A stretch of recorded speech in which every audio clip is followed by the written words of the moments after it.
میرے پیارے، جیسے کہ آپ تمام ہی حضرات کو معلوم ہے کہ 27 رجب المرجب کو اللہ کے رسول صلی اللہ تعالی علیہ وآلہ وسلم کو معراج سے سرفراز کیا گیا، اور آپ بہتر جانتے ہیں، آپ کو پتہ ہے کہ اللہ کے رسول صلی اللہ تعالی علیہ وآلہ وسلم کس طرح سے معراج پہ تشریف لے کر کے گئے۔ آج میں اس تعلق سے گفتگو نہیں کروں گا، انشاءاللہ پھر کبھی بات کروں گا، لیکن آج صرف اتنا بتاؤں گا کہ اللہ کے رسول صلی اللہ تعالی علیہ وآلہ وسلم نے وہاں جو عجائبات دیکھے ان کے بارے میں گفتگو کروں گا۔ اور ایک بات یاد رہے کہ اللہ کے رسول صلی اللہ تعالی علیہ وآلہ وسلم جب معراج پہ تشریف لے کر کے گئے نا، اللہ کے رسول صلی اللہ تعالی علیہ وآلہ وسلم نے وہاں جنت اور دوزخ کی بھی سیر کی ہے۔ اب میں ذکر صرف عجائبات کا کروں گا، وقت ملا انشاءاللہ تو کس طرح سے تشریف لے کر کے معراج پہ گئے، کیسے کیسے گئے، پھر بات کی جائے گی۔ زیادہ بات نہیں کروں گا، مختصر کر کے انشاءاللہ بات کو پوری کر لوں گا۔ مشکوٰۃ شریف کتاب الرؤیا بروایت بخاری ایک حدیث مذکور ہے کہ اللہ کے رسول صلی اللہ تعالی علیہ وآلہ وسلم نے ایسے اس طرح سے امور دیکھے۔ اللہ کے رسول صلی اللہ تعالی علیہ وآلہ وسلم نے جو امور دیکھے، معلوم ہے اللہ کے رسول صلی اللہ تعالی علیہ وآلہ وسلم بعد نماز فجر لوگوں سے، اصحاب سے پوچھا کرتے کیا کسی نے آج کوئی خواب دیکھا ہے؟ اگر کوئی خواب دیکھتا تو بیان کرتا، اللہ کے رسول صلی اللہ تعالی علیہ وآلہ وسلم اس خواب کی تعبیر بیان فرمایا کرتے۔ معمول کے مطابق ایک مرتبہ اللہ کے رسول صلی اللہ تعالی علیہ وآلہ وسلم نے پوچھا کہ آج کسی نے کوئی خواب دیکھا ہے؟ مختصر کر کے سنتے چلے تو جواب ملا، سارے کے سارے خاموش رہے، کوئی نہ بولا۔ تو اللہ کے رسول صلی اللہ تعالی علیہ وآلہ وسلم نے ارشاد فرمایا کہ آج رات میں نے خواب دیکھا ہے۔ ایک بات یاد رہے، نبی کا خواب سچا ہوا کرتا، وحی الہی خواب سچا ہوتا ہے۔ اللہ کے رسول فرماتے ہیں کہ آج رات میں نے خواب دیکھا ہے۔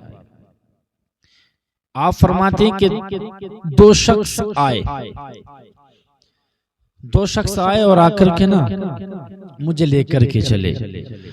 اور میرے پیارے، اب ذرا میری بات کو غور سے سنتے چلیے۔ اللہ اکبر۔ میرے مصطفیٰ ارشاد فرماتے ہیں ایک رات میں نے خواب دیکھا، دو شخص آئے، آ کر کے مجھے لے کر کے ایک میدان کی طرف چلے۔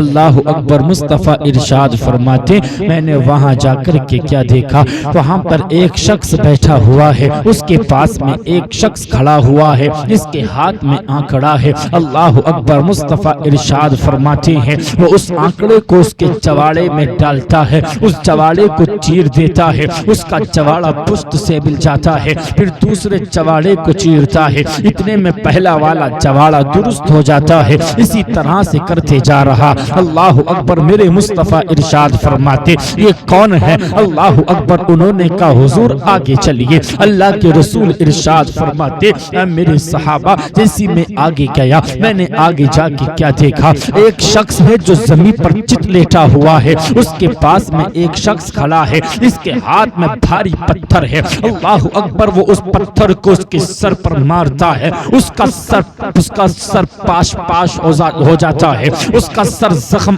آلود ہو جاتا ہے۔ اللہ اکبر۔ اسی طرح سے معمول چل رہا ہے۔ مصطفیٰ ارشاد فرماتے یہ کون ہے؟ انہوں نے کہا حضور آگے چلیے۔ مصطفیٰ ارشاد فرماتے میں آگے گیا، میں نے آگے جا کے کیا دیکھا، وہاں پر ایک غار کو دیکھا جو تنور کی طرح تھی، اندر سے کشادہ پہر سے تنگ تھی۔ اللہ کے رسول ارشاد فرماتے ہیں میں نے اس غار کے اندر ننگی عورتوں اور ننگے مردوں کو دیکھا، اللہ اکبر، اور آگ اتنی تیز چل رہی ہے کہ اس آگ کی وجہ سے وہ اس غار سے نکل کے آسمان کی طرف چلتے ہیں اور اتنی اوپر چلے جاتے ہیں، ایسا لگتا ہے اس غار سے الگ گر جائیں گے، اللہ اکبر، لیکن پھر غار کے اندر آ جاتے ہیں۔ اسی طرح سے معمول چل رہا ہے۔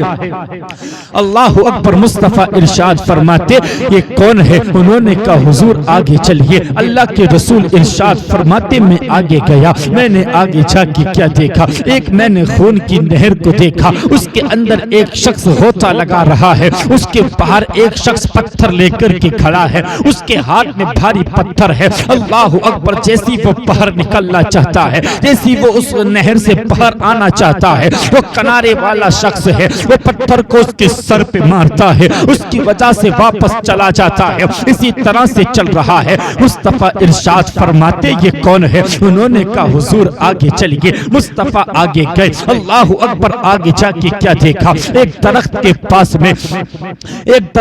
پاس میں ایک سن رسیدہ بزرگ بیٹھے ہیں، ان کے ارد گرد بچے کھیل رہے ہیں، انہی کے پاس میں ایک شخص آگ چلا رہا ہے۔ اللہ اکبر، حضور نے کہا یہ کون ہے؟ انہوں نے کہا حضور آگے چلیے۔ وہ دونوں ان کو پیڑ پر لے کر کے چلے، اللہ اکبر، پیڑ پہ ایک محل کے اندر لے کر کے گئے، اللہ اکبر، جو بڑا خوشنما تھا۔ اللہ کے رسول نے ارشاد فرمایا یہ کس کا گھر ہے؟ انہوں نے کہا حضور آگے چلیے۔ ایک اوپر لے کر کے گئے، آپ نے اس سے بھی زیادہ اچھا گھر دیکھا، اللہ اکبر، آپ نے فرمایا یہ کس کا گھر ہے؟ اللہ اکبر، انہوں نے کہا حضور آگے چلیے۔ مصطفیٰ ارشاد فرماتے ہیں ذرا ایک بات تو بتائیے، آپ نے مجھے پوری رات گھمایا ہے، آپ نے مجھے پوری رات گھمایا، ذرا بات تو بتائیے یہ معاملہ کیا ہے؟ جو میں نے دیکھا یہ منظر کیا ہے؟ اللہ اکبر، تو ان دونوں نے کہا تھا او میرے پیارے اب ذرا میری بات کو غور سے سنتے چلیے۔ انہوں نے کہا حضور جو آپ نے پہلا والا شخص دیکھا ہے اس کے چواڑوں کو چیرا جا رہا تھا، وہ کوئی اور نہیں تھا بلکہ آپ کی امت کا وہ شخص تھا کہ جو دنیا میں رہ کر کے جھوٹ بولا کرتا تھا، جو دنیا میں رہ کر کے جھوٹ بولا کرتا تھا، اللہ اکبر، جس کی بات مشہور ہو جایا کرتی تھی، جو بات بات پر جھوٹ بولا کرتا تھا، اللہ اکبر۔ انہوں نے کہا حضور جو وہ شخص جس زمین پر چت لیٹا ہوا تھا وہ کوئی اور نہیں تھا، وہ تھا جو قرآن کو پڑھ کر کے رات کو قرآن سے غافل ہو کے سو جایا کرتا تھا، قرآن پہ عمل نہیں کیا کرتا تھا، اور کہتے حضور آپ نے جو اس غار کے اندر ننگی عورتوں کو دیکھا ہے اور ننگے مردوں کو دیکھا ہے یا رسول اللہ وہ کوئی اور نہیں ہے بلکہ وہ تھے جو دنیا میں رہ کر کے زناکاریاں کیا کرتے تھے، دنیا میں رہ کر کے عیاشیاں کیا کرتے تھے، دنیا میں رہ کر کے زناکاریاں کیا کرتے تھے۔ اور یا رسول اللہ آپ نے وہ جو شخص دیکھا ہے جو نہر میں غوطہ لگا رہا تھا، خون کی نہر میں، وہ کوئی اور نہیں تھا بلکہ وہ تھا جو دنیا میں رہ کر کے پیاز کھایا کرتا تھا، دنیا میں رہ کر کے سود کھایا کرتا تھا، اللہ اکبر۔ اور کہتے یا رسول اللہ آپ نے جو سن رسیدہ بزرگ دیکھے تھے، وہ ان کے پاس میں بچے دیکھے تھے، وہ بزرگ کوئی اور نہیں تھے بلکہ وہ حضرت ابراہیم خلیل اللہ تھے، ان کے پاس میں عام مؤمنین کے بچے تھے، اللہ اکبر۔ وہ کہتے یا رسول اللہ آپ نے جو پہلا والا گھر دیکھا تھا وہ کسی اور کا نہیں تھا بلکہ وہ عام مؤمنین کے بچوں کا گھر تھا، اور جو آپ نے اس سے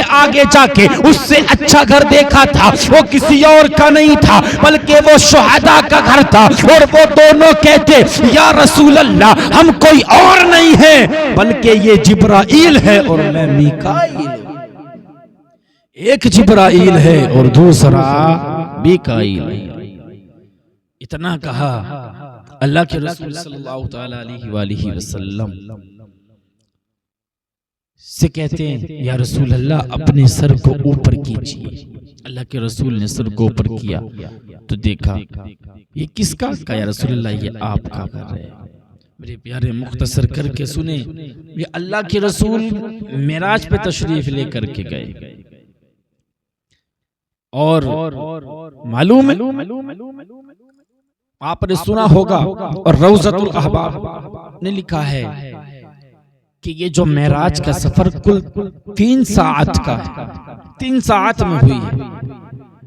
اور میرے پیارے حضرت مجدد الفیضانی دیگر صوفیاء کرام لکھتے ہیں یہ معراج پہ جانا یہ عالم آخرت کے قبیل سے ہے. مطلب یہ وہاں پر ایک سیکنڈ میں بہت سارے کام کرنے کی گنجائش ہے. جیسے کہ یہاں کا دن اور وہاں کا دن میں کتنا فرق ہے. وہاں کا دن تقریباً 50,000 سال کے برابر ہوگا اور یہاں صرف 24 گھنٹے کا ہے. تو آپ فرماتے ہیں حضرت مجدد الفیضانی فرماتے ہیں یہ آخرت کی قبیل سے. اور میرے پیارے بس لاسٹ بات بتا کر کے پوری کروں، زیادہ نہیں. انشاءاللہ معراج کے تعلق سے سفر کا جو بیان کروں گا پھر کیا جائے گا، کس طرح سے آپ گئے، کیا کیا ہوا، جو پھر کیا جائے گا انشاءاللہ. بس اتنا بتاؤں اللہ کے رسول صلی اللہ تعالی علیہ وآلہ وسلم جب معراج سے واپس آئے، واپسی میں آ کر کے اللہ کے رسول نے کہا میں معراج پہ گیا تھا، ایسے ایسا ہوا، میں معراج سے واپس آ گیا. تو کفار جو تھے نا مذاق اڑانے لگے، ہنسنے لگے. یار ایسے کیسے ہو سکتا ہے؟ یہ کہتے ہیں میں معراج پہ گیا تھا اور کچھ پل بھر میں واپس آ گیا. ایسے کیسے ہو سکتا ہے؟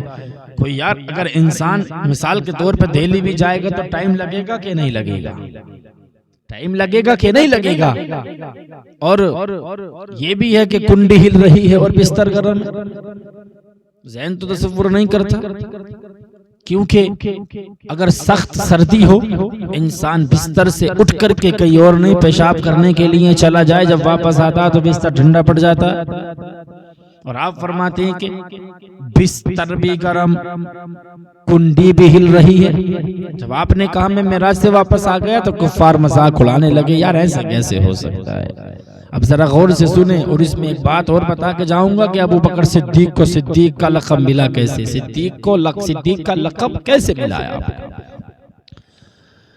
اور ابو جہل بڑا خوش تھا، دوڑا ابو بکر صدیق کی بارگاہ میں آیا. اللہ اکبر آنے کے بعد میں کہنے لگا اے ابو بکر صدیق ذرا ایک بات تو بتائیے، اگر کوئی آپ سے کہے میں فلاں جگہ گیا تھا اور میں پل بھر میں واپس آ گیا ہوں، کیا آپ اس کا یقین کر لیں گے؟ اگر کوئی کہے میں کم سے کم تقریباً 300-400 کلومیٹر دور گیا تھا اور میں اتنے ٹائم میں واپس آ گیا ہوں، اللہ اکبر. تو ابو بکر صدیق کہتے ہیں ایسے کیسے ہو سکتا ہے، کوئی اتنے ٹائم میں واپس کیسے آ سکتا ہے؟ اللہ اکبر. تو ابو جہل کہتا ہے میں بھی تو یہی کہتا ہوں، جو تمہارا دوست ہے یہ تمہارا یار ہے. اللہ اکبر. جو تمہارا دوست ہے وہ کہتا ہے میں معراج پہ گیا تھا اور چند لمحہ میں واپس آ گیا ہوں. اللہ اکبر. ابو بکر صدیق کہتے ہیں اگر میرے مصطفیٰ کہتے ہیں تو ٹھیک کہتے ہیں، وہ سچ کہتے ہیں. اللہ اکبر. ابو بکر صدیق کہتے ہیں میرے مصطفیٰ نے فرمایا اللہ ہے، میں نے دیکھا نہیں مان لیا. اللہ کے رسول نے فرمایا جنت ہے، میں نے دیکھا نہیں مان لیا. انہوں نے کہا دوزخ ہے، میں نے دیکھا نہیں مان لیا. انہوں نے کہا لوح و قلم ہے، میں نے دیکھا نہیں مان لیا. انہوں نے کہا عرش و کرسی ہے، میں نے دیکھا نہیں مان لیا. انہوں نے کہا سدرۃ المنتہا ہے، میں نے دیکھا نہیں مان لیا. ابو بکر صدیق کہتے ہیں اور آج اگر مصطفیٰ کہتے ہیں میں معراج پہ گیا تھا اتنے ٹائم میں واپس آ گیا ہوں، ابو بکر صدیق کہتے میں نے دیکھا نہیں مان لیا، میں نے دیکھا نہیں مان لیا. جبھی سے یہ صدیق اکبر کو صدیق کا لقب